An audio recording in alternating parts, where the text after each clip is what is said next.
I ask everyone to do this at the beginning of every interview. Could you introduce yourself and say what it is that you're known for? Oh, my God.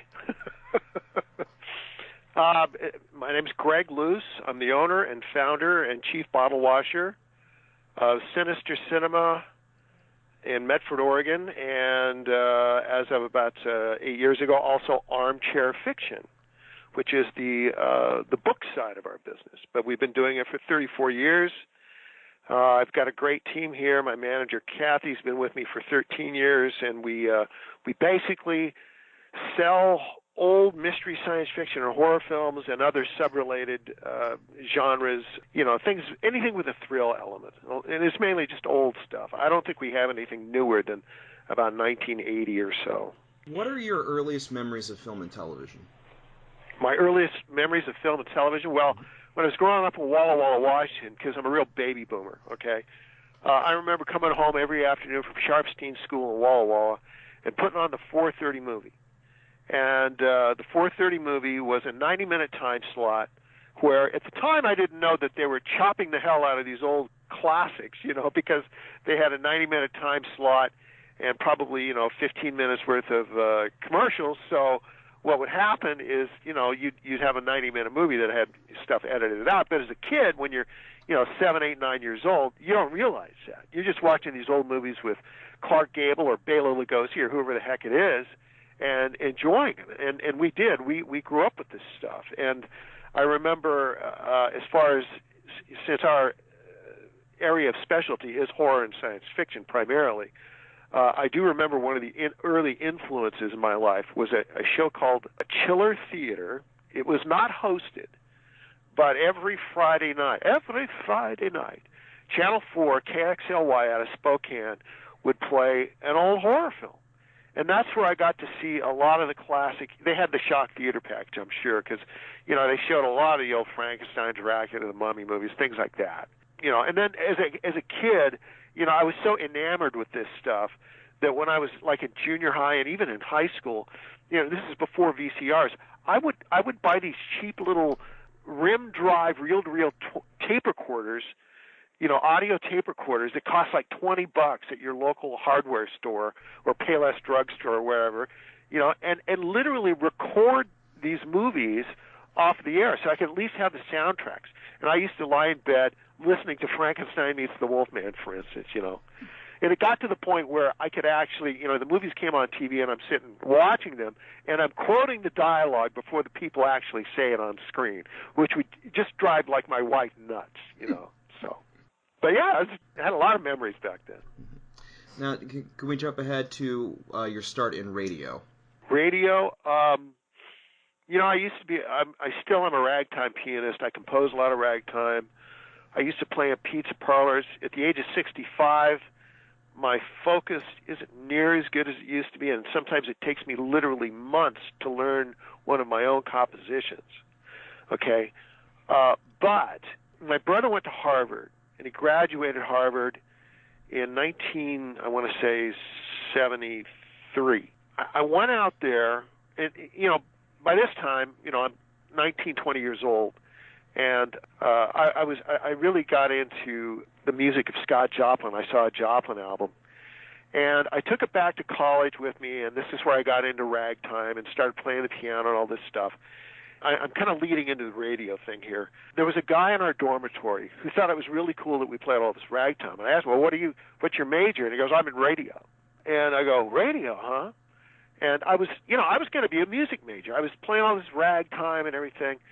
But I was coming to the conclusion that either I was going to have to be either so good that I could be professional, or I was going to end up either being a music teacher or owning a music store. And I didn't think I had the chops to really be the kind of pro that, to really make a lot of money. So I remember one day I was walking down in the bottom of Central Hall on the campus of what is now Southern Oregon University. It used to be Southern Oregon State College. And I walked by KSOR, which was the student radio station. And just on a whim, I walked in. I sat down with program director and everything, and I said, well, tell me about radio. I think it's, because this guy in our dorm used to walk around saying, and God said, let there be rock. And I thought he just had the greatest voice, and he sounded so cool and everything. So I got into radio in college. And I used to do a lot of classical shows because I have a real love of classical music, Rachmaninoff, Debussy, all the late 1800s stuff. And I like the earlier stuff, too. In the early 20th century, Gershwin, all this stuff, and all the jazz and ragtime. Anyway, so I got into radio. I changed my major to broadcasting, or to speech communications. And, the last couple of years, I was at KSOR doing all this stuff. They actually let me produce a radio drama show, which they still have archived over there, which in Ashland, Oregon, where the university's at least the last time I checked. So, and I went on from there. I graduated and got into radio professionally, and I worked my way up. And at the very end, I was working at some big time stations. I worked at KMEL in San Francisco. I was the screaming night jock for several years. Sonny Joe Fox was my air name. And we had great ratings and everything. But while I was in radio, I was still doing my movie hobby, right? Mm-hmm. So what happened was one day, let me back up a little bit. First of all, you have to understand that back before VCRs, you were a slave to the stations that were on the cable system or in your local area in terms of the old movies that you had access to. Whatever old movie packages they bought, that's what you got to see. And so growing up and reading magazines like Famous Monsters, Filmland, whatever, there were all these movies that, we just drooled over, that we never got a chance to see because of the fact that they simply weren't on the television stations that were on our cable system or on the local TV stations. So the VCR changed all that, as you know. And suddenly I was trading long distance with guys, from New York, Los Angeles, all these different places, and we would read each other our TV listings every week. Hey, yeah, they're showing, Return of the Vampire this Friday night at midnight. You want me to grab it for you? We would trade. But unfortunately, Josh, I don't know if you are old enough to remember this, but back in the early days of the VCR, videotapes, a T120, a VHS, was like, upwards of $20, $25. And so we bemoaned the fact that we had these $200-$300 phone bills, every month, plus the cost of all the tapes and everything like that. And one time I was talking to Kit Parker, and Kit Parker Films is a place down in Monterey, and Kit's been a 16 millimeter and 35 millimeter film rental library for decades. And I was on the phone with him one time bemoaning the fact that, the hobby was so expensive. And he said to me, well, Greg, you got to sell some of these things. And I said, that's against the law, isn't it? He said, yeah, if they're copyrighted, but a lot of the stuff that you like is in the public domain. And I really didn't even understand what public domain was back then. I mean, maybe a little bit, So I did a lot of research and suddenly discovered that, a lot of these old studios, like, all the monograms from before 1941 are in the public domain, and then even a lot of the ones from the early and mid-40s are in the public domain. A lot of the PRC stuff. All these old libraries like Chesterfield, Invincible, Majestic, that stuff, it's all in the public domain. And so, I started slowly. I had 3 VCRs. That was it. And I started taking out these little ads in magazines like The Big Reel and Movies Collector's World, and later on Film Facts, which is still with us today. God bless Mike Stein. And so, that's how it started. And, 3 VCRs turned into 6, turned into 10, turned into 3/4-inch decks with broadcast quality stuff. And at the time when I was doing this, something very fortunate came along. When I was doing my radio thing, I got invited to do a TV show. Well, not invited so much, but a guy at a local cable access station in the San Jose area knew of me. He knew of my business, my little fledgling business, Sinister Cinema. And he knew that I was Sonny Joe Fox on KMEL. And he asked me down one day, and he said, listen, we'd like to do a horror movie show, just like the old Creature Features with Bob Wilkins. And I go, I'm in, you know? And so we did a show there, and we shot once a month out of the Winchester Mystery House. They let us shoot there. And we do like 4 or 5 shows all at once.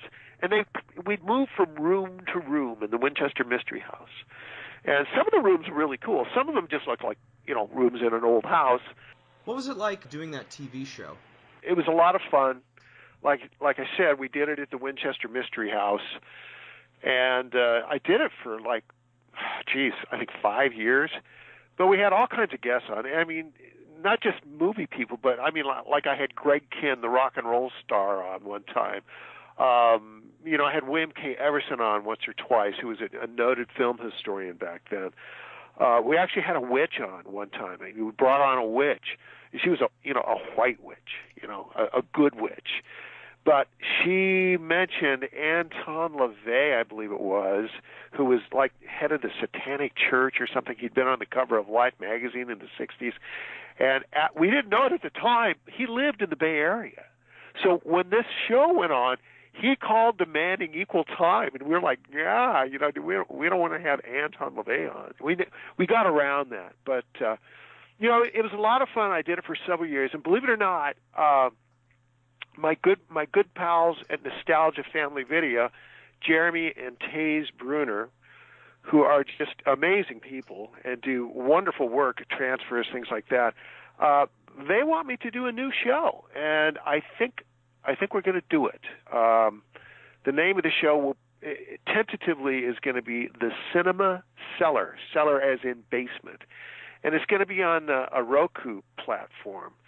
But the Bruners, the guys at Nostalgia Family Video, who are just great people, they have some of the best transfer equipment around, so that when we show these old movies that have been showed, you know, many times in other venues, they're going to look really, really crisp and really clean. So we're looking forward to that. Maybe within the next year or so, we'll start shooting shows. And Sonny Joe Fox will be back on the air again. I can't imagine. By the way, what year did you start with the Winchester Mystery House? It was sometime in the early 80s. We shot through about, I think maybe 83, maybe 84, and we shot through, I think 88. You know, one of my best interviews, too, was with Bob Wilkins, who, as you know, was the host of Creature Features in the Bay Area for just many, many years. I worshipped the guy. And I actually got to go over to his ad agency in Orinda and do this interview with him. And I must tell you that all the fans that Bob Wilkins had over the years at Channel 2 in San Francisco, and I think it was Channel 40 up in Sacramento, he was twice as funny in person as he ever was on the air. He had us in stitches.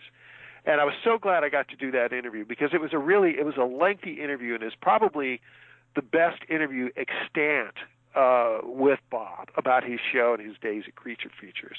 But, you know, we did it, like I said, we did it at the Winchester Mystery House, and the people there were very accommodating. All they wanted was publicity. So they let us shoot there for free, which was great, you know.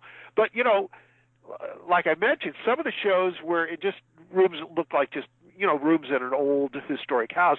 Other ones were like, I remember I shot one show from, you open this door and there's a stairway that goes up and ends. And you know, it's kind of one of these weird things that Mrs. Winchester, you know, threw into her house. You know, there was all this crazy building going on for years to keep the, you know, noise at night and everything, to keep the Indian curses away, which plagued her family, she thought. But so we did have some interesting shoots there, and it was a lot of fun. Once I got involved with a TV station, I started getting involved with film chaining. It wasn't just, you know, the amateur, just VHS to VHS. We started, you know, getting a little more high end, and I started, you know, I got my own film chain on 35 millimeter, 16 millimeter. Got a TK-29 camera, and for many years that thing really hummed along. We did 1 million transfers of old 16 millimeter prints. I mean, I had one of the world's biggest private collections of 16 and 35 millimeter film on the planet at one time, and it's all gone. I've sold it off over the years, you know. And I'm 65 now, and in 2 or 3 years, I'm probably going to think about either cutting back or something. But right now, I'm still going strong. But at any rate, that's how the radio thing kind of led to the Sinister Cinema thing, and here we are 34 years later. How did you come up with the name Sinister Cinema? An old friend of mine, Victor Ives, and Victor's gone now. Victor Ives used to have a Sinister Cinema TV show out of, I think it was Channel 2 in Portland. I want to say KATU, is that right? Or KTV, I can't remember the call letters. But anyway, and this was when I was in high school, okay, and Victor started this show, and it was on, I think it was either Friday night or Saturday night. I can't remember for sure. And it was, as I recall, I think it was 2 movies, and they'd have a serial. It might have been just one movie, 1 or 2 movies, but he'd dress up in a cape, and they had a spooky set, and he had a couple of supporting characters. There was this head guy, the head on a table. He called him Head. It was obviously a guy under the table sticking his head up through a hole. But it was great fun, and again, I saw a lot of films on Victor's show that I hadn't seen before. And so, that show went off the air, many, many years ago, long before I started my video business. But I decided to use that name because I thought it was just a really nifty little name, Sinister Cinema, So I started using it. I remember one day my phone rang. And it's Victor Ives. I go, Victor Ives, my God, I'm your biggest fan. We talked and we would talk occasionally over the years. But then I heard that Victor passed away, I believe, just within the last few years or so. Just, we lost Bob Wilkins, too, which was very sad. But, that's how I got the name Sinister Cinema. I mean, the very first ad I ever took out was horror video. It was handwritten. Okay, and then the next one, the very next issue, I put a different name. I think I put monster movies. And then the third ad that I took out, which was, again, I believe, in either Classic Images or The Big Reel or maybe Movie Collector's World, it said Sinister Cinema. And that name stuck. And then a good friend of mine who lived in the San Jose area, he was working in an ad agency. He did a little bit of design and stuff. He actually designed the bat with the moon and all that. So that's how the name started and stuck, basically. And what year was that? Oh God, that would have been around 84, 85, something like that. It's been a long time. Could you talk about the early process of procuring a film, verifying the public domain status, completing a copy, and then selling it? Sure. In the very earliest days of Sinister Cinema, I got to know a guy by the name of David Pierce. David lived in Washington, D.C., and he was really interested in old film, and he was really interested in copyright. And he did one of his side professions. He worked for the government. You know what? He could never tell me what it was. It was he worked some secret job, that he couldn't talk about. He was under, top secret, whatever. But he did this stuff on the side. He loved the whole thing, with old movies, and especially silent films, I remember. And he did copyright research on the side. So, I set up, initially, before I even knew David, I set up an account with the Copyright Office. Anyway, I'd write in, I'd send him a list. First of all, you had an account, and you'd put money in your account. So you had this deposit on a file. So when you did these copyright searches, they would do the searches for you and just deduct the money from your account. And it would usually take, back in those days, before the Copyright Office was swamped the way it is today, now it takes months and months and months. I used to be able to send in, request information on various titles, and I'd get a report back in, maybe a month, 2 months, something like that. It wasn't that bad. And so what I would do, this is back before the automatic renewal law that they passed in the 1990s. We're dealing with films from like 1958, 1959, 1960. So what you would do as a public domain distributor and film guy, you would target the films in your mind. You do research as to what you thought was going to fall into the public domain at the end of the year. Because, they used to have to renew after the first 28-year period. And if they didn't, it was public domain. So, I had my eye out on all kinds of films. And so at the very end of the year, I would send in a search on, maybe 10, 15 titles that I thought had a real good likelihood of falling into the public domain. And I remember 1959 was the big year. And they all had to be renewed by the end of 1987, right? So January 1, 1988, I had my report in the mail, and or my request for a report in the mail, and that's when I got things like, I was the first one to come out with, for instance, The Killer Shrews, the Giant Gila Monster, Attack of the Giant Leeches, Teenagers from Outer Space. 1959 was like a bumper crop of public domain mystery, science fiction, and horror films. It was a tremendous year, okay? That's how I used to handle the copyright side. And I do searches on other things during the course of the year, obviously. And then, of course, there were the big books. There was a thing called the Super List, which had listings for the 20s, the 30s, and the 40s of all the things that had ever been originally copyrighted, motion picture-wise, and whether or not they were renewed. And you just look in the Super List. And the Super List wasn't perfect, but it was darn close. I can't ever personally remember finding an error in the Super List, but I know that there were a few. So that was the copyright end of it. Now, I just did a ton of research, and I learned a lot. I actually, was involved in some ad hoc committees that had to do, we lobbied Congress on some of these copyright laws that eventually got passed, things like that. But now, as far as getting the films, back in those days, it was real simple. You read the big reel, okay?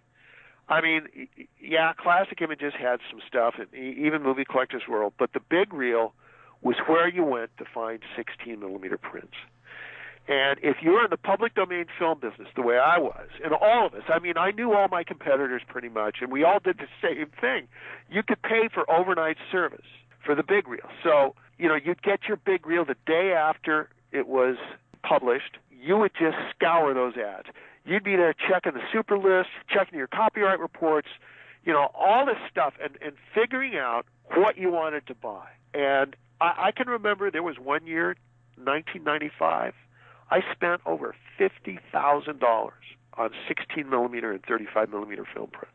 I always worked hard and tried to be good to people. I still do, and I have good relationships with almost everyone I've ever done business with. I mean, yeah, I've had a few enemies, I guess, if you want to call them enemies, over the years. But for the most part, I've really gotten along pretty well with people over the years, business-wise, personally.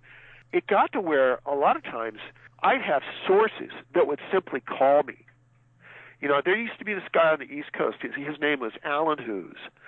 And Alan was, I want to say he was a hermit in a way. He lived in the New York City area, but he didn't get out much. He was an old film guy from years before I was into it. I mean, going back to the early 60s. And he had all these sources, people that would call and sell him film and all this. And I swear, there wasn't a week that went by where I didn't get a phone call from Olen Hughes asking me if I wanted to buy this, or this. And I got some of the greatest stuff from this guy. And Alan passed away about 10, 11 years ago now. May he rest in peace. He was an eccentric individual, but he was a good man. And I liked Alan a lot. And he did a lot for our company. I can't imagine where we would have been without Alan Hughes, because he supplied us with some of the rarest titles we ever came out with. Such as? Oh, gosh. One of them was The Awful Dr. Orloff. He was the first person that I actually got a 35 print of Horror Hotel. There were some banged-up 16-millimeter prints around on that. I couldn't believe it. Oh, my God, Alan's got a 35 of Horror Hotel, which was in the public domain prior to GATT. And there were just tons of titles like that. Little titles, big titles, in-between titles. But Alan Hughes, man, he was a great source. And there's a lot of these old guys that were never in video, like Mike Hogan. There's another one. Mike Hogan is still around. He's down, I think, in I think he's in Tennessee. Mike's a great guy. He probably still has his film collection. I used to get a lot of stuff from him. And there's all these guys. Some of them are gone now. They would just call you once a month, twice a month, and say, "Hey, I got this, this, and this." So that's kind of how it worked back then. In early '94, I believe, you got the Headliner Library. And was that the first non-public domain library? I didn't get their library. Let me tell you how that happened. It's an interesting story. This is a very good story. I'm glad you asked about this. We heard about the Ed Wood movie that was being made by Tim Burton, right? Mm-hmm. We found out Martin Kosak's going to play Lugosi. I almost said Dracula. Dracula and Lugosi, practically the same thing. So we were all excited about it. It was kind of the talk of the shop around here. I've never had more than 4 people working for me at one time. We're the quintessential mom and pop video company. We really are. We still are. But we know how to do it. Anyway, we knew that the Burton movie about Ed Wood was in the works. Okay, that it was they were casting, and they had already cast Martin Landau, and I can't remember when principal shooting was going to start. But one day my phone rings, right? And I pick up the phone, and it's this guy named Greg Hatanaka. And Greg Hatanaka was, I gotta think he was probably like in his 20s. He was from Headliner Productions. And I thought, Headliner Productions? That's a company from the 50s and early 60s. And yeah, we're still around. And believe it or not, Headliner Productions, it was a company that was run by Roy Reed and Dale Gastiger. Roy was the more active of the two partners. Anyway, that company still was in business after all these years. And this is back about, I think this is 1993 now. And he wanted to sell me the Sinister Urge. And the Sinister Urge had been renewed. The copier, I had checked that one because what was the Canadian company had it out? Admit One had Sinister Urge out at one time. I asked him about it, and he said, yeah, we've got a lot of other stuff. So to make a long story short, I went down there, and I went into this little office on Redondo Beach Boulevard, and Mr. Gastiger, who was Roy Reed's original partner in the company, came out in his suit and his tie, dressed like it was 1960 all over again. And, he was really a cool old guy. But he was, in his 80s at the time, and I've never done any follow-up, but I can't imagine that he must be gone right now because I'm sure he'd be over 100 years old. But they had this little office building, and it was just filled with old film prints and contracts and movie posters, paper product, all this stuff. And so he wanted to sell me 2 movies. He wanted to sell me The Sinister Urge, which was directed by Ed Wood, as we all know. And I thought, I had never bought the rights to a film before, but because the Burton film was in the planning stages, I thought, you know what? Maybe this could turn out to be a gold mine. Maybe they'll want to use footage or some kind of licensing deal regarding the film. So I listened to them, and they didn't want that much money. All things told, some movies back then you could get, hundreds of thousands of dollars for. The big line movies, in major studios, you'd be paying over $1 million a pop on some of those things, But they wanted a few grand for this thing. I can't remember exactly how much. It was $6,000, $7,000, $8,000.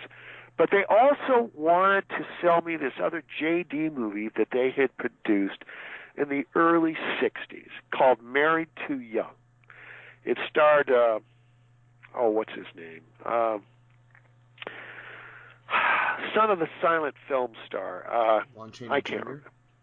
Pardon? Lon Chaney Jr.? No. The comedian. Guy with he was one of the big 3. Anyway, whoever it was, and I should be shot for not knowing. I know. Anyway, I said, okay, they tossed it in for $2 or $3 grand extra. So, and it had nothing to do with Ed Wood or anything like that. And but I thought, we sold J.D. movies. So, and he had a whole bunch of pristine prints. In fact, he had more prints in Married Too Young in 35 millimeter than he did in The Sinister Urge. So I got the negatives on both Sinister Urge and Married Too Young. 2 or 3, maybe 4 really nice 35 millimeter prints of The Sinister Urge, and probably 6 or 7 well, maybe it wasn't that many, probably 4 or 5 prints of Married Too Young as well. And they were in great shape.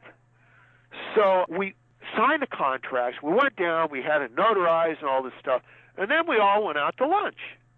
And so we're sitting at lunch, and Mr. Gastiger's there, and he was there when a lot of, when these things were shot. And so I was just pumping him for information about Edward D. Wood Jr., everybody's favorite bad movie maker, Plan 9, all that stuff. Anyway, so he tells me, Ed wrote the script for The Violent Years, which was one of our pictures, and he directed Sinister Urge. But, he did a lot more for us than just those 2 pictures. And I go, for instance, what are you talking about? And he goes, we'd be working on a film here or there, and we'd need a page of dialogue. So we'd bring him in, and he would write a couple of pages of dialogue or something like that, or he would do other stuff. I can't remember exactly what. And he looks at me and he goes, take, for instance, that movie you just bought from us, Married Too Young. He probably wrote about 25% of the script on that. And my jaw hit the floor. And here I just bought a movie that Ed Wood had co-scripted, and his name is not mentioned in the opening credits, is nowhere in the titles. And I said, you're kidding me. He said, yeah, we didn't have a complete script. So Eddie came in for us and wrote like the last 20, 25% of the movie. And, you stop and think about it. If you've ever seen the movie, there's a scene where the guy and the girl go over the cliff on their car and crash. And in the very next scene, they're standing in court in front of a judge, and the guy has one arm in a sling, and the girl is totally untouched. You go, oh, my God, only Ed Wood could have those kids survive that crash. Anyway, it turns out that Married Too Young turned out to be a forgotten Ed Wood film. So, and I guarantee, some people, I've spread this story around a little bit over the years, and some people really doubt it, but I'll tell you, I had nothing to gain by saying this, because I've sold that print, and Mr. Gastiger, when he told me, he had nothing to gain because he'd already sold me the movie.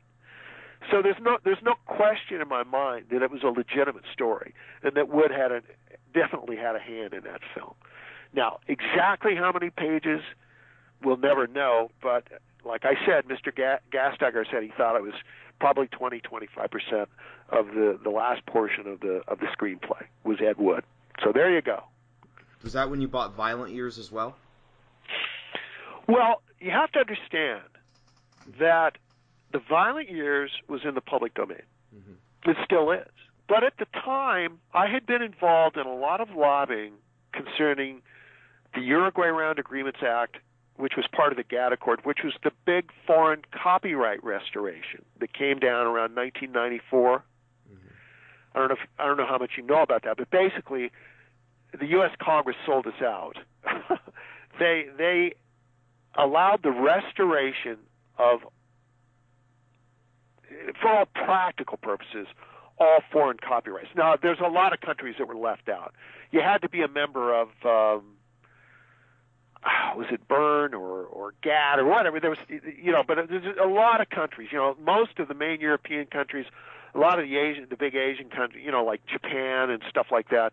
They all had their films that had previously been in the public domain here in the United States that were of foreign origin of membership countries were suddenly thrust back into a state of copyright. And if you were someone that had these things in trade, you were considered a reliance party. And the owners of the restored copyrights had a year in which to file what was called a notice of intent to enforce a copyright restored under the Uraguay Round Agreements Act. Short version is NIE. And if an NIE was filed, then you had essentially a year to cease and desist. And but if they didn't, if there was no NIE filed, then you got to continue selling it until such time as someone filed an NIE directly upon you. In other words, you got it in the mail, right? Mm-hmm. So, and there's still tons of stuff that I'm a reliance party on that I still sell to this day. Anyway, around this time, there was talk well, we got foreign restoration through. Let's go for domestic restoration, which I was just in holy terror from. Anyone in the public domain business, whether it be books or films, we were horrified at that thought, because that would put us all out of business. If they restored all the domestic works, all the American films, I can't imagine, And at any rate, so with that in mind, though, Mr. Gasteigger and I talked about this, and he said, and he sold me, and frankly, it wasn't very much money, and I don't even know if this would have been considered a valid contract in a court of law. But we wrote up an agreement, and I bought from him any and all rights that would be restored to him if and when such time came to pass that the copyrights were restored on that, well, not just that film, but all films in general. So I had a piece of paper on it. It was no good in terms of the current status of the film, but, we did it, and I paid a few $100, and and it's still a public domain film, and always will be. At this point, there appears to be no interest in domestic restoration at all anymore. So that's the story on that. I never owned it, but I did have, ownership for the future if the copyright got restored, I think. So that's the story about, around the violent years. Now, the rumor is that Ed Wood wrote it and wasn't credited, and Wade told me that you had the paperwork, or that you gave him the paperwork that verified that was true. Yeah, well, not only that, but I had copies of the script with Ed Wood's name on it. I got copies of the script from headliner, The Violent Years, Edward D. Wood. Just for some reason, I don't know why, I can't remember if I asked Mr. Gasteigger about this or not, but Ed's name just didn't show up in the credits.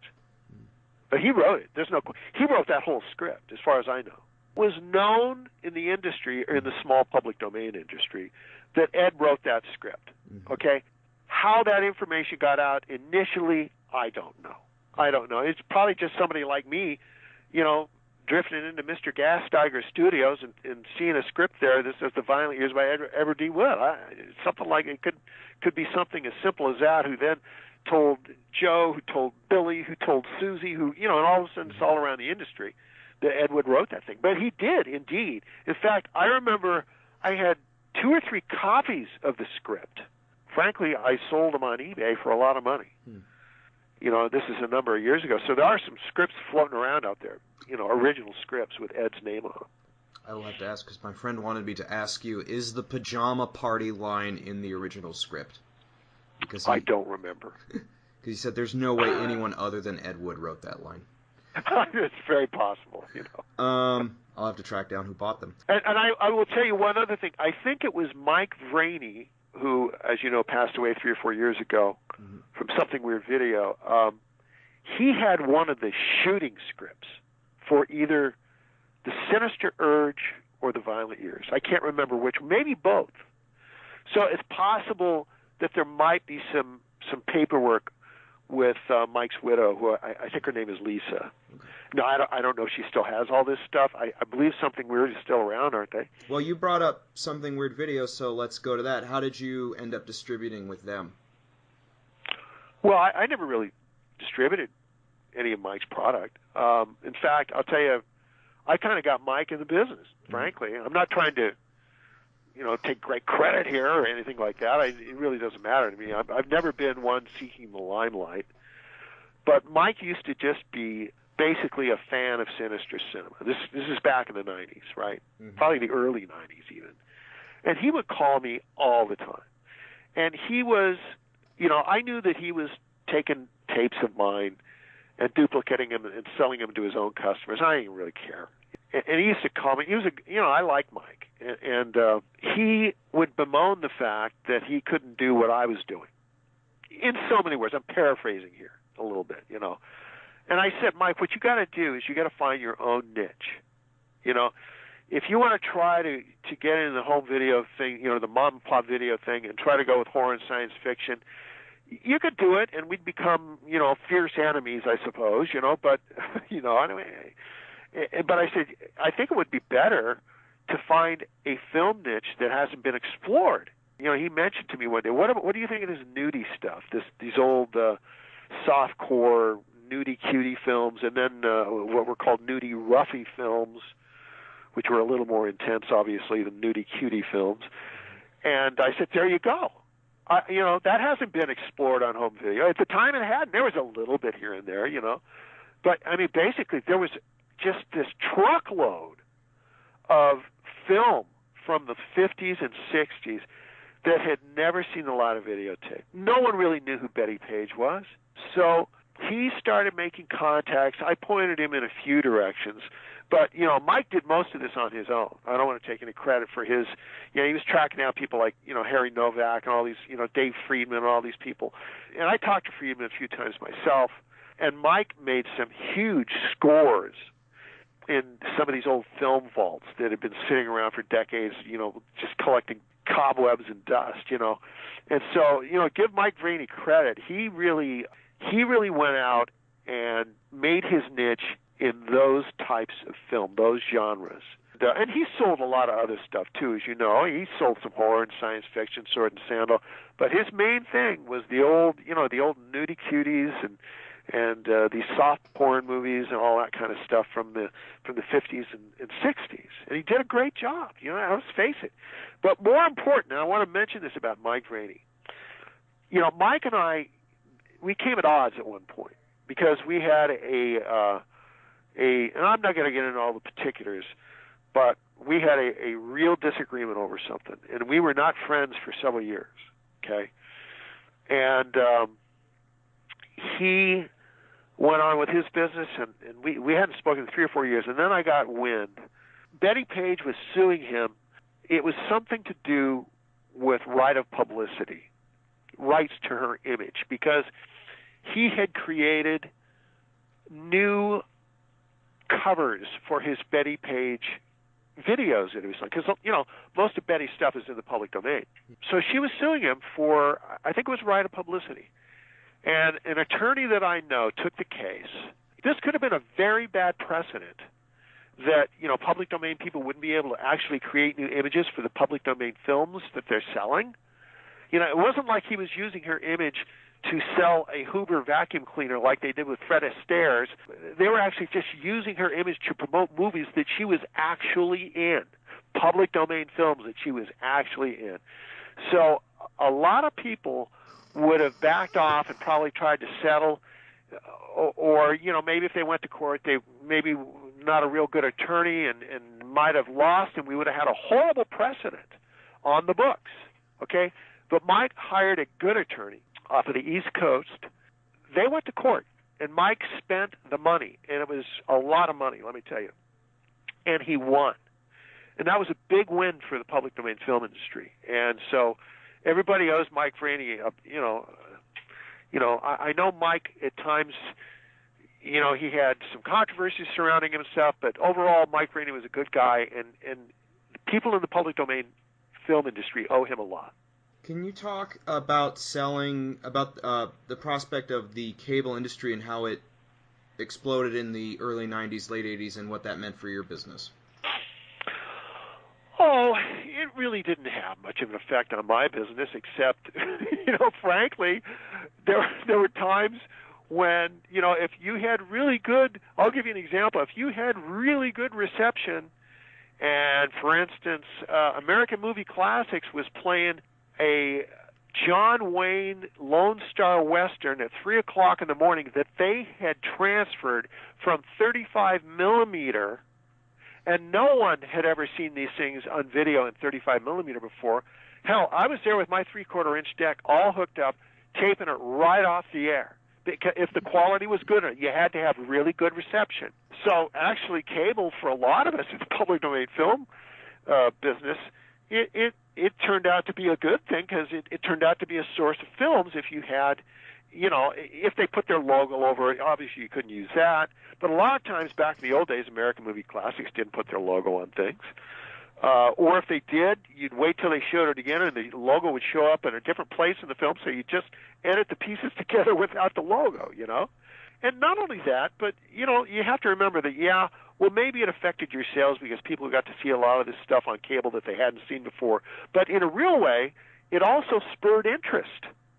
You know, us old baby boomers, you know, it spurred our interest to be able to see these things on cable. And then, well, you know, I want to get that and have it on my shelf.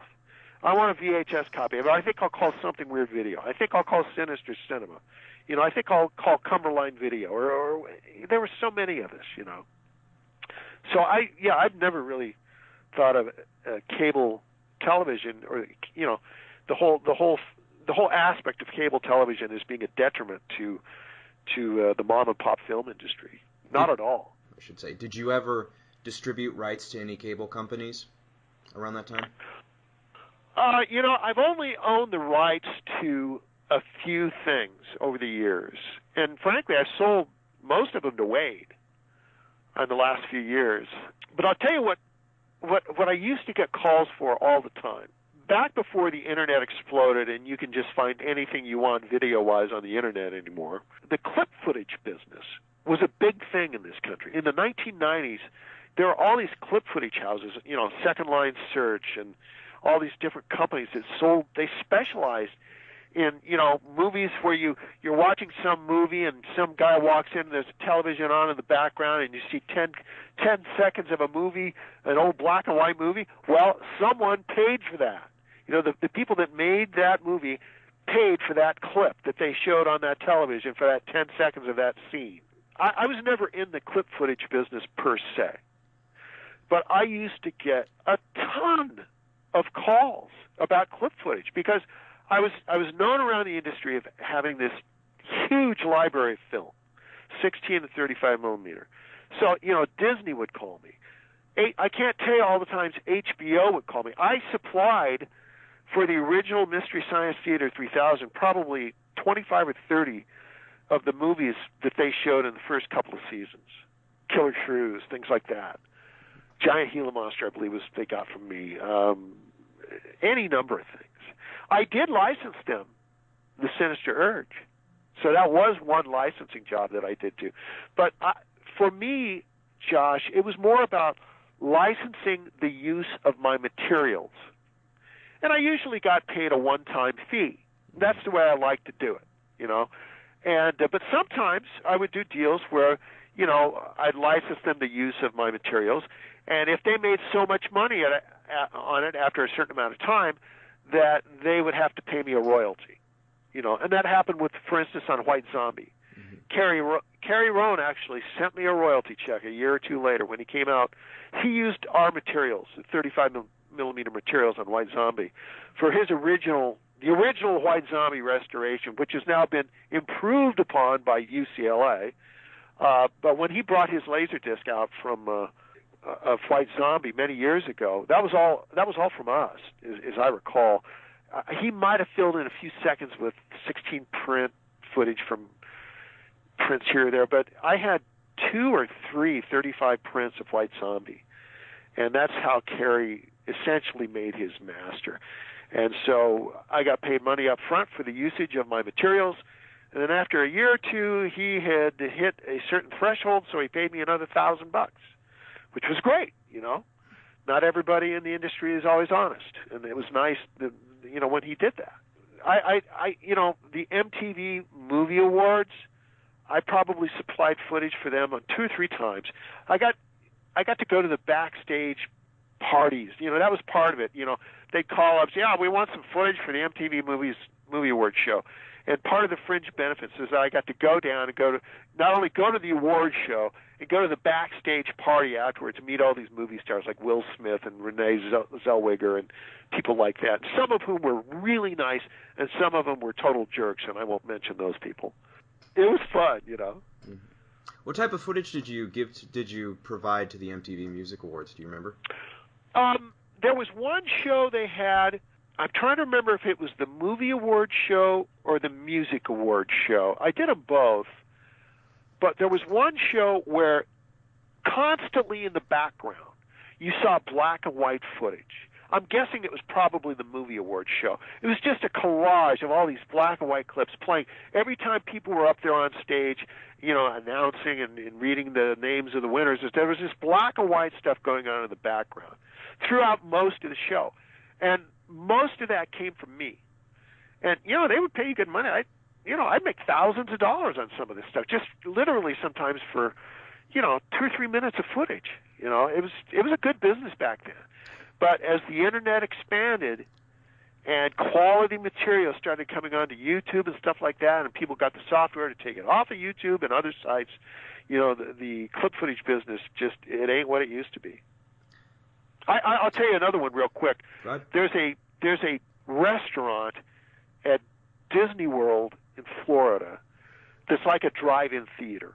Okay, you go in and you get your food, and all the tables are like little dashboards. You sit there and you're like looking out. You've got the hood of a car out in front of you, and up there's a screen with all these black and white images going on.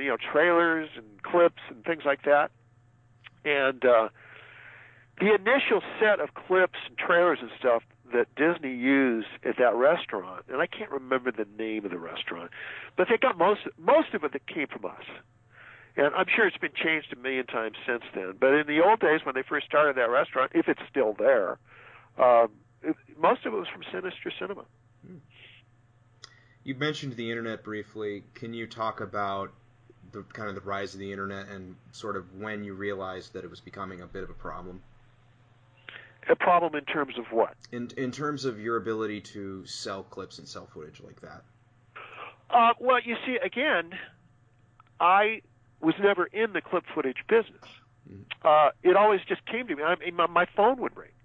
But I can tell you that starting in the early 2000s, the phone started ringing less and less and less. And now, anymore, I don't get any calls. First of all, I don't have any film anymore. I decided 8 years ago to slowly sell off my library, primarily because of, someday I'm going to retire. If I die, what's my wife going to do with all these prints?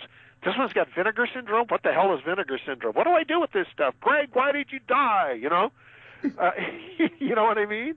And so and vinegar syndrome was a prime factor in me selling. And not only that, but I had, good master material on tape of most of these things, 3/4 inch masters that, really are, even by today's standards, pretty decent quality. So I decided to, and frankly, I was really surprised. As I sold the collection off these past 8 years, some things I didn't get very much money on. Others, I got more than I dreamed possible, So all the money I spent on film over the years, I'm sure I made it all back. What advice would you have for someone who wanted to get into the film industry? Distribution Specifically? The film distribution industry. You mean like what I'm doing? Mom and pop? Mom and pop, mainstream, any advice you would have that someone may use to help get them in the industry? Boy, I got to be honest with you, Josh. My film company knowledge these last few years, I don't have my finger on the pulse of the industry the way I used to. And so as far as, like going to work for some, like Shout Factory, I know Richard Foos, but as far as how they're doing or what the home, obviously you have the big companies, you have your MCAs or whoever, and that's a whole different animal that I never, ever really knew that much about. But the smaller companies like VCI and Shout Factory and Rhino, which is long gone, well, it's not long gone, but it's, Richard moved over and created Shout Factory. And there's other, what I would say are mid-sized companies. I think I've heard that they still get along okay, but it's kind of a struggle. Mm-hmm. I don't know. And as far as getting into it, boy, I would say if you're thinking about getting into the mom and pop video business at this point, that is going to be a difficult line to toe. I'm just not sure that there's a finite amount of film. I'm having to resort to a lot of foreign films that I get from foreign sources now. And some of them are really good. God, I've got this is 2 or 3 incredible sources on things that have never been on video over here, and I get them in, and they're subtitled and everything, and like The World Will Tremble with Erich von Stroheim. How many people had ever even heard of that before 5 years ago? And I don't want to take credit on it. It's not like a discovery of mine. I just happened to be in a place where I could get a video master of it and use it for my business. But as far as public domain film anymore, it's unless you really know what you're doing, it's really played out. And I have some friends who know what they're doing though, and are still making a living, and some of them are making a good living. But it would be a tough one to crack. You're not the first person to tell me that. Yeah. I have some names. I'm just going to say them, and if you have a thought, if you have no comment, whatever you want, we'll start with just give me a thought, anything like that on the person. Is that okay? Sure. We'll start with Wade Williams. Wade, as I said earlier, Wade and I were enemies for a number of years. We've become friends. I like Wade. Wade has been surrounded with a little bit of controversy in terms of some of his copyright claims over the years. And I think I'm not saying anything is a big secret, and I don't think he'd be offended if I said that. But the fact of the matter is, Wade Williams has one of the largest private film libraries on this planet. And Wade has preserved a lot of stuff that otherwise would have gone to the wayside. And I think that Wade Williams is, whether you like him or hate him, Wade Williams has been a very important man in the history, particularly in the history of science fiction and horror films and other related genres. I don't know where we'd be without him, seriously. And people will be shocked to hear me say that, okay? But I think that, we all have our faults, but Wade is a good guy. We owe him a lot for preserving so much of this stuff and making a lot of it available. And he's just been, he's been a very good friend to the public domain film industry for many years. Sometimes not always good stuff went on, but for the most part, I think that we have to give Wade his just dues. He's really worked his whole life on preserving this old stuff. And I hope, and I've talked to him about this a little bit, but I hope that when he passes someday, because none of us live forever, that his stuff is sent to a place that not only will preserve it, but will make it accessible to the public. So Wade, if you're listening, I hope you do that, and I wish you well. Kit Parker. Kit, great guy. I've known Kit for years. Accidentally stepped on a copyright or two of his at times. He was always very nice about it. Because, we make mistakes in the industry. You think something's public domain or whatever. You think it's an orphan film. So I'll come out with this because I can't find any trace of ownership. It's never been out on video. Suddenly you get a phone call, But no, Kit's a good guy. If you ever have the chance to support his company, and they're still around, I would say he's definitely a legitimate businessman and will treat you respectfully. And again, kind of like Wade, he has helped preserve a huge chunk of films that a lot of mainstream Hollywood people probably would never have done. First person I ever interviewed, great guy. Did you ever work with Alex Kogan? I never really worked with Alex too much. We spoke on the phone any number of times, and I know Alex passed here not that long ago. Films Around the World he was kind of like Sinister Cinema, except with film. And I know he did home video stuff too, but Alex always struck me. And I don't get me wrong, I didn't know Alex that well, but it always struck me that here's a guy who's got this big library of PRC things and stuff like that, and all these old obscure British films and things like that, and he was trying to make a go of it. Great for him. We did speak on the phone any number of times over the years, and I always liked Alex. He's a good guy. Did you ever work with Peter Rodgers, or his son, Stephen? The only thing that ever happened, I got a cease and desist from them. I think it was beginning of the end. And I was selling it. They didn't know when they sent me the cease and desist that I had acquired about 200 or 300 pieces from their authorized dealer. It was out on VHS. This is back in the 90s. And it was either The Unearthly or The Beginning of the End, one of the ones they owned. And I had just bought like 300 or 400 pieces, legitimately owned, commercially licensed pre-records, and was selling them. And they sought my ass and they called me and said, "You're selling our movie." Well, I know I am, but I bought all this stuff from whoever, Oh, okay, that's fine, So that was literally my only contact that I ever had with him. Did you ever work with Tom Weaver, the Creeper? Tom Weaver is one of the best film historians out there. I haven't spoken to Tom in a number of years, but I just sent him a video the other day. A friend of mine contacted me and says, "Will you send me something? Tom Weaver wants a copy of this." I said, "Sure." I think it was Wolves of the Sea, which is a 1936 little poverty row thriller. I guess Rondo Hatton has a small part in it. But Tom has written some of the best books. I remember there was one line in one of his books where he was talking about Lugosi around the time he died.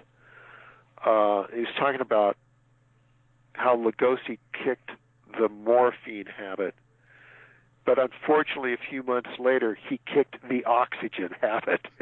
Which I found just hilarious. I don't know if I have that quote exact, but it was something like that. It just made me laugh out loud. But Tom has written some great books. And he's someone I should be talking to about once a month. And we've just kind of, sometimes you just, it's not that you've had a falling out with someone, but you just kind of drift apart from people. But Tom Weaver is a super guy. Like people on the film side that we owe a debt to, we owe a huge debt to people like Tom Weaver on the historical side. Because Tom has just written a lot of wonderful stuff that, that we really value to this day. You get a lot of guys that probably never would have got their due otherwise. Yeah. Did you ever work with Fred Olen Ray? Oh, see, I just sound like I'm just, saying all these nice things about everybody. But Fred Ray is, and again, I know Fred's had his little battles with people here and there and stuff, but Fred Ray and I go way back. I know Fred pretty well. I have nothing but good stuff to say about Fred Ray. He's funny. He cracks me up. He has been a friend to Sinister Cinema. He has provided me on occasion with some really rare films. He says, "Greg, I've got this. Do you want a copy of it? I don't think I'm going to come out with it." That kind of thing. William K. Everson, the film historian, used to do the same thing with me. He'd be over at Pacific Film Archive, and he liked what we were doing. And I'm always nice to people. I return favors. I never try to screw people or anything like that. And if you conduct your business like that, people, if you're good to people, people will be good to you, especially people who are good. And, Fred Olen Ray has been a great friend of this company. William K. Everson, for instance, he used to he'd say, "Call me at midnight, Greg. Let's talk about film." And it was always, "Call me at midnight." I'd go, "Hey, that's kind of late." I guess that's, when he was in his prime, midnight on the East Coast, And he'd come to Pacific Film Archive, and, he would call me a day or two ahead of time and says, "Greg, come on, are you coming to the show?" And I go, "Sure. What are you showing?" He goes, "Well, I've got this and this, and there's a couple I want you to take home and put on video." And like he gave me, Love from a Stranger with Basil Rathbone. I'd never even heard of this film. And it's got one of the greatest horror performances of all time. It's right up there with Lugosi in The Raven. And I mean, it's truly the last 15 minutes of that film. It's you can say it's overacting or chewing the fat or whatever you want to call it, But I was just blown away by this film. And I remember after I got this film, Ron Borst had never seen this film either. And I remember I went to Ron's house and we watched it together. And he was, "God, that's a great movie," So people like Fred Ray and William K. Everson have been great friends to Sinister Cinema. And Fred, I sold the rights to, I want to say Married Too Young to Fred. But no, Fred, in fact, Fred came out with Ratfink here. Let me tell you the story about Rat. Do you know the film? No.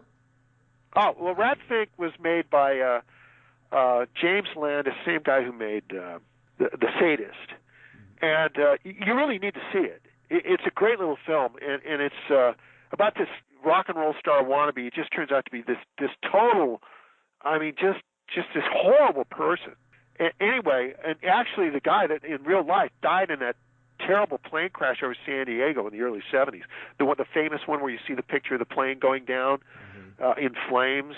The guy who played the lead role in this was actually on that plane. Anyway, I had been wanting to find that film forever, and when I started selling off my film prints, and I no longer had a 35 film chain anymore, I was going through these prints, these old 35s that I'd never done anything with, right? And I found this one film, I think it was called Wild and Willing. I pulled it out, and I could still project things on my 35, but my camera was dead. Okay, the old TK-29, you can't get parts anymore. So I'm watching this, and I suddenly realized, oh my God, this is Rat Fink! And it's a black and white thing from 65 or 66. And so I called Fred. I said, Fred, I got Rat Fink. And, he got excited about it. He came out with it on Blu-ray, and I came out with it on regular DVD. But he did the transfers. He did a fabulous job on the transfers. He used Doug over the transfer station. They did a great job on it, and it's a terrific film. So Fred Ray, yeah, I've known Fred for years. Good guy. He's come out with so many unusual things on video.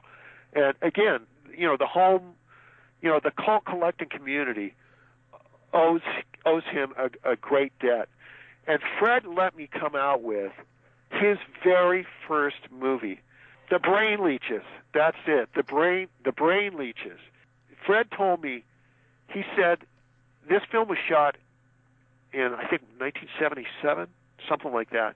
And he said he believes that The Brain Leeches was the last movie made in black and white for economic purposes because they couldn't afford color film footage. But it actually played in some drive-ins. It actually got some distribution. And he said, when it came to the music score, he said, we just put on a classical record and let it run. It was, he didn't want, for a long, it took me a couple of years to convince Fred to let me come out with this film because he was, I don't want to say he was ashamed of it, but it's kind of, I don't want that out there, But he finally let me do it. And the film is low budget, admittedly, really low budget, but in its own way, it's a lot of fun, and I'm really glad that Fred let me come out with it. Did you ever work with Ted Newsom? Ted and I go back. I haven't, again, Ted's a guy I haven't spoken to in a number of years, but Ted used to call me all the time just to pick my brain on various old, and he was involved in all these different projects, sometimes home video projects, but he was like the liaison for a lot of these old motion picture stars. I know he knew Christopher Lee. He told me the story, I think I'm remembering correctly here, I think it was Ted who told me this, that he was on the phone with Christopher Lee shortly after Peter Cushing died. And Peter Cushing said to him, obviously without thinking about Barbara Steele, but Christopher said to Ted, so I'm the only one left, and I'm going to be around a whole lot longer. So, because after Cushing died, it was basically Lee and Barbara Steele. I think he meant of the male horror stars, But I'm pretty sure that was a quote that Ted gave me over the years. And again, I haven't spoken to Ted in a long time. He got involved in a little bit of a controversial situation involving the film music library of Ron Stein, and was more or less representing his widow, who was trying to go after people on music copyrights and stuff, even on films that were public domain. And it was like for a while they were going to try to establish some kind of new precedent involving underlying copyrights pertaining to music, but it never came to fruition. Anyway, I haven't talked to Ted in a number of years, but I'm sure he must be doing fine, doing something somewhere. Did you ever work with the Medved brothers? No, okay. I never did. I never knew Michael, let alone his brother, at all. I knew Leonard a little bit, Leonard Maltin. Mm-hmm. And Leonard and I used to be on our first. But again, since I moved up to Oregon, and it's not so much since I moved to Oregon, since I got remarried about 10 years ago, and I had 2 young kids to raise again, and my daughter turned out to be this phenomenal athlete, and my other daughter turned out to be this great violin player, and I was involved in bringing her up in school and going through high school and all this stuff that I had done in previous years when I was much younger. So it kind of took me away from the video business. I haven't been quite as involved in it the last 6, 7, 8, 9 years as I was before. And finally, Greg Luce. God, that guy, I wouldn't go to dinner with him, man. No, well, I'm still here. I've been saying I was going to retire for every year the last 4 or 5 years. Kathy, my manager, who's been with me for 13 plus years, just told me it's longer than that. And I'll probably be around, I don't know. I mean, Wade's in his 70s and he's still doing it, who knows? So, yeah, I turned 65 recently. Actually, I had to sign up for Medicare. Good God. Sonny Joe Fox on Medicare. I can't believe it. So if you ever want to see clips of me when I was, baby pictures basically, there's a website called KMEL Forever, and they actually have some in-studio footage of me doing my show. And it's pretty fun to look at. It really is. And there's actually a number of interviews with me on that website as well about radio, if you're ever interested in that. I'm very interested, and I will be checking it out this weekend, if not tonight. Okay. There's one movie that fascinates me. I don't know if this will be in the final cut or not of this interview. This might be for my own enjoyment. But you mentioned Mystery Science Theater 3000, and there's a movie that you gave them that fascinates me to this day because there's almost nothing known about it. And I'm curious if you know anything about it. Which one? What is the deal, because this is the only way I know how to word this question, what is the deal with the Dead Talk Back? Oh, that's a headliner. Yeah, and it sticks out in my mind. I'll tell you the whole story. Okay, because it didn't exist before then, so. That's right. Yeah, another Sinister Cinema first, When I went down to get to buy the rights to The Sinister Urge of Married Too Young, I knew that I would be coming back to visit them because they just had a mountain of stuff. So for the next year or two, I came back and would buy things here and there, just prints, or physical materials. And so I was down there one time, and Mr. Gasteger said to me, we got this movie here called The Dead Talk Back. We own the rights to it. You want to buy it? I go, what is it? It's this film that we never released, And so anyway, I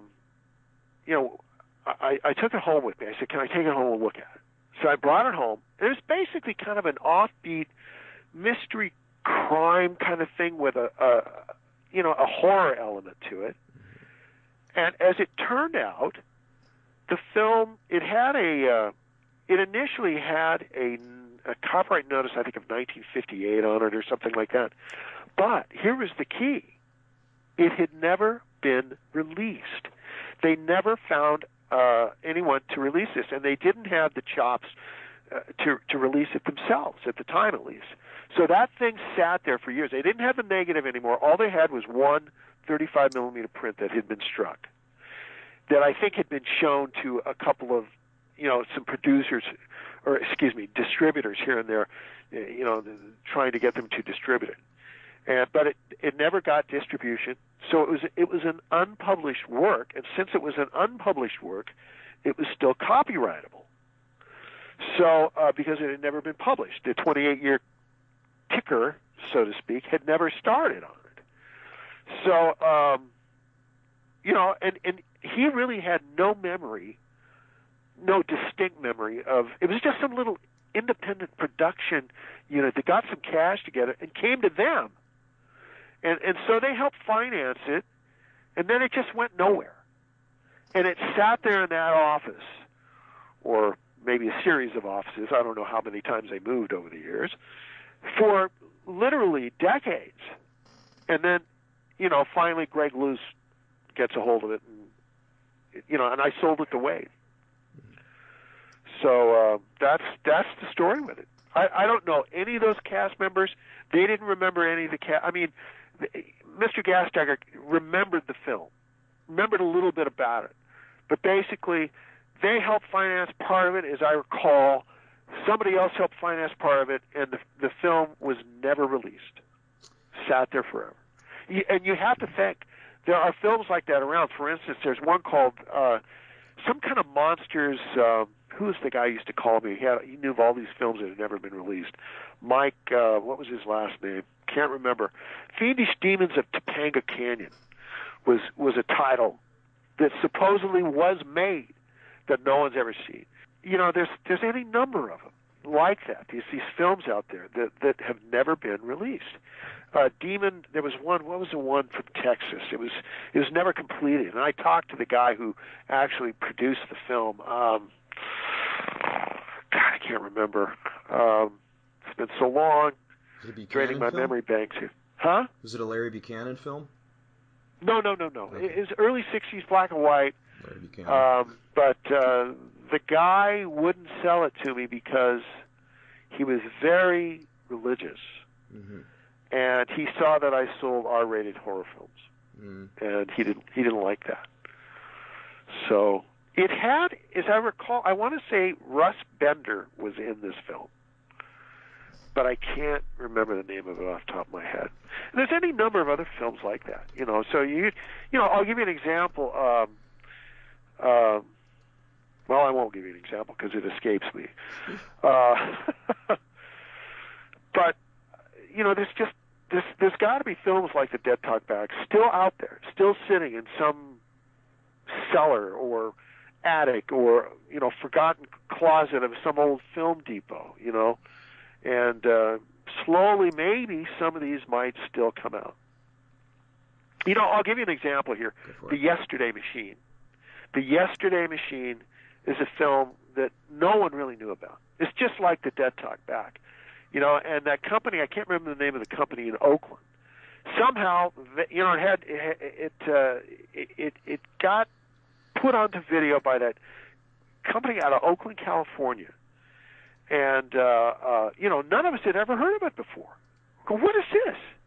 And this science fiction film with a mad scientist, and this time machine thing and everything. So, yeah, there's stuff like that out there. It's fascinating to me because as a Mystery Science fan, if you go on like the Wikipedia or the main thing, every movie they've ever done, because it was on Mystery Science, has some, long-winded production history listed. With Dead Talk Back, it's literally just, this film was made in 1956, did not get released till 94. That's it. Yeah. It's like 2 sentences. Hey, let me tell you I know you probably got to go here, but let me tell you a real quick funny Joel story, okay? Joel Hodgeson. From Yeah. Mm-hmm. Yeah, I did some business with Joel over the years. It's a good guy. I like him. I haven't talked to him for a few years. But anyway, so in the early days of Mystery Science Theater 3000, they were being handled by a company called HBO Downtown Productions. Mm-hmm. Later it changed over to Comedy Central. But in the early days, it was HBO Downtown Productions. And I used to get a call from a lady by the name of Kiki Steele, I think was her last name. And, she'd say, Joel wants to see some stuff that you think might work for the show. So, I would send them all these screeners, all these things we had. Like I said, in the space of a couple of years, I sold them close to 30 films, but here was the thing. At the time, in the 90s, here in Medford, Oregon, we did not get Mystery Science Theater 3000. I had never seen a show. I knew the guy's name was Joel Hodgson, and even that was kind of just loose in my mind. That name had been mentioned to me a few times. I don't know if it really stuck with me that well. But I just know I'd seen a couple of clips of the show, and frankly, I wasn't, being the old purist that I wasn't entirely happy with what they were doing with my treasured old movies, but I was entirely happy with the money they were paying me. As I mentioned before, on one of these one of these awards. I think it was one of the movie award shows, the MTV Movie Award show. I got to go down and go to the show, and I got in kind of not the big VIP line, but like the secondary VIP line, waiting to go in and get seated. That was the year that Tom Hanks won for Philadelphia, I believe. 94. Yeah. Anyway, so I'm in line, and I hear this guy right in front of me talking to these people about Mystery Science Theater 3000, and I can tell he's obviously involved with the show.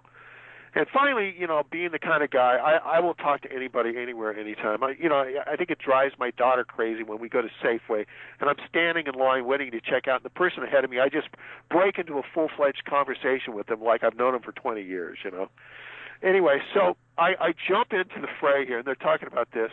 And I go, yeah, I've actually provided a lot of material to the film person for that show. And he goes, who are you? And I go, I'm a Greg Luce with Sinister Cinema. And he goes, oh, well, I'm Joel. And for a split second, I didn't know. It's like, Joel? Joel who? Because I'd never seen the show, So here's the star of the show. And so I kind of covered, it's nice to meet you, that kind of thing. But that's how I met Joel Hodgson. And it was kind of a funny story. And we went in together, and we didn't sit together, but we watched the movie award show, and it was great. Do you by any long shot, I know, there's a list online of some of the movies you sold them for season 6. Do you by any chance have a record of all the movies you sold them? Somewhere I have contracts on all this stuff, but it's buried. Yeah. Don't ask me to dig it out. I won't. But it was a lot. It was a lot of the common stuff. Like I remember, Sinister Urge, Killer Shrews, I believe the Giant Gila Monster, a Teenager from Outer Space, I'm pretty sure, and a plethora of other things of that ilk. Mm-hmm. The typical stuff we would see on a show like that, and the stuff that wouldn't require a whole lot of digging. Especially the first 2 or 3 seasons, You're an important part of that show. I was, I guess. But it's no big deal. I was happy to do it. I got paid well. They were paying, back in the 90s, they were paying several $1,000s a picture. It was serious. And, I made some serious coin there, in the space of a year or two. Well, so I'll say this to you. I say this to everyone. I'll say it to you too. Thanks for ruining my life.